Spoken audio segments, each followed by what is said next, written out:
నెహ్రూ స్టేడియంలో ప్రమాణ స్వీకారానికి అన్ని ఏర్పాట్లు చేస్తున్నారా?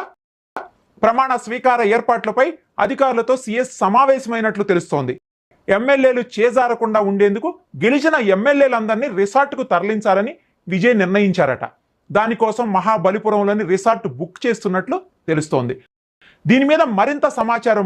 విజయ్ అయితే మాత్రం చాలా స్ట్రాటజిక్ గా ముందుకు వెళ్తున్నాడు. కానీ ఉదయం అయితే మాత్రం ఒక సమాచారం ఇచ్చాడు. గవర్నర్ ను 2 వారాల సమయం కోరినట్లుగా మీడియాకు ఒక లీక్ అయితే టీవీకే పార్టీ నుంచి బయటకు వచ్చింది. అంటే ఇప్పటికిప్పుడు టీవీకే పార్టీ ఇంకా కూడా పొత్తుల మీద ఒక నిర్ణయం తీసుకోలేదు. సో ఇంకా కూడా విజయ్ ఒక క్లారిటీకి రాలేదు అనేటువంటి ఒక మెసేజ్ ని తన ప్రత్యర్థులకు పంపించేటువంటి ప్రయత్నం చేశారు.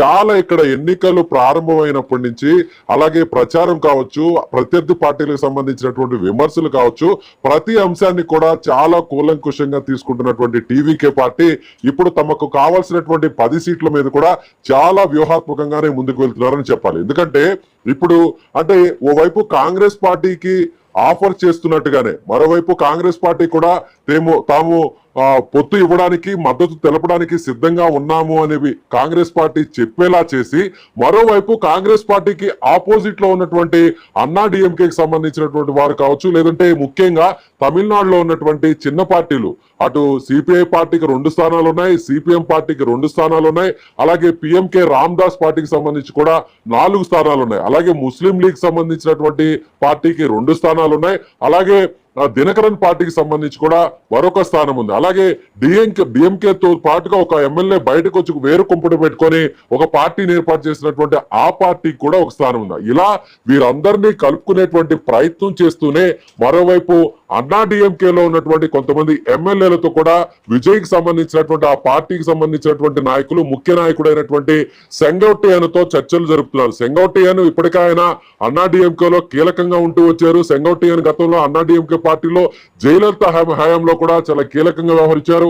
మంత్రిగా కూడా పనిచేసినటువంటి అనుభవం ఉంది. సో సెంగౌట్టియానుతో ఎన్నికల ముందు నుంచి కూడా టీవీకే పార్టీలో ఉన్న సెంగౌట్టియానుతో అటు అన్నా డిఎంకే పార్టీకి సంబంధించినటువంటి నాయకులందరూ కూడా టచ్ లో ఉన్నారు.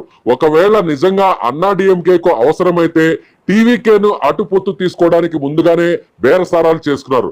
లేని పక్షంలో టీవీకేకి ఎక్కువ స్థానాలు వస్తే టీవీకే పార్టీకి సపోర్ట్ చేయడానికి అన్నా డిఎంకేకి సంబంధించినటువంటి కొంతమంది ఎమ్మెల్యేలు గెలిచిన వాళ్ళని అటువైపు పంపించడానికి కూడా ముందుగానే ఒక రహస్య ఒప్పందం చేసుకున్నట్టుగా కూడా చాలా క్లారిటీగా ఈ విషయం మనకు అర్థమవుతుంది.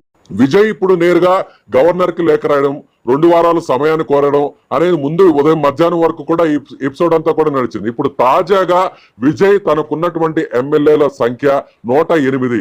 108తో పాటు మరొక 10 మంది ఎమ్మెల్యేల సంఖ్య అవసరం కాబట్టి ఇప్పుడు 10 కంటే కూడా 15 మంది ఎమ్మెల్యేలు, మరీ ముఖ్యంగా చెప్పాలంటే 20 మంది ఎమ్మెల్యేలు తన వైపు తిప్పుకున్నాక, పూర్తి స్థాయిలో బలం వచ్చాక, రేపు భవిష్యత్తులో సంకీర్ణ ప్రభుత్వాన్ని ఏర్పాటు చేసిన తర్వాత కేంద్రం నుంచి ఒత్తిడి వస్తే, ఒకవేళ బీజేపీ నుంచి ఒత్తిడి వస్తే ఎమ్మెల్యేలను చీల్చి ప్రభుత్వాన్ని కూల్చేసేటువంటి అవకాశం కూడా ఉంది. కాబట్టి ఖచ్చితంగా ఒక స్థిరమైనటువంటి ప్రభుత్వాన్ని ఏర్పాటు చేయడం కోసమే విజయ్ ఇలా వ్యూహాత్మకంగా ముందుకు వెళ్ళాడు. సో ఆ వ్యూహాత్మకంలో భాగంగానే తను అనుకున్నటువంటి స్ట్రాటజీని అమలు చేసి మొత్తం తనకు అనుకూలంగా మలుచుకున్నాడు. ఇప్పుడు విజయ్ తో దాదాపు 15 మంది ఎమ్మెల్యేలు టచ్ లోకి వచ్చారు.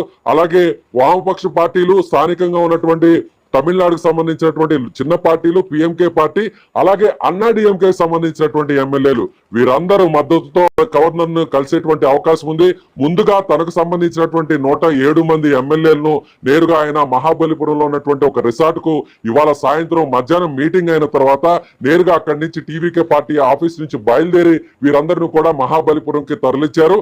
అయితే అక్కడ ఇవాళ మార్నింగ్ జరిగినటువంటి టీవీకే పార్టీ ఆఫీస్ లో జరిగినటువంటి 107 మంది ఎమ్మెల్యేల సమావేశంలో కూడా వాళ్ళందరూ కూడా ఏకగ్రీవంగా విజయ్ ని శాసనసభ పక్ష నేతగా ఎన్నుకున్నారు. విజయ్ ని ముఖ్యమంత్రి స్థానంలో కూర్చోబెట్టడానికి పార్టీ పరంగా చేయాల్సినటువంటి అన్ని కార్యక్రమాలను, లాంఛనాలను కూడా పూర్తి చేశారు.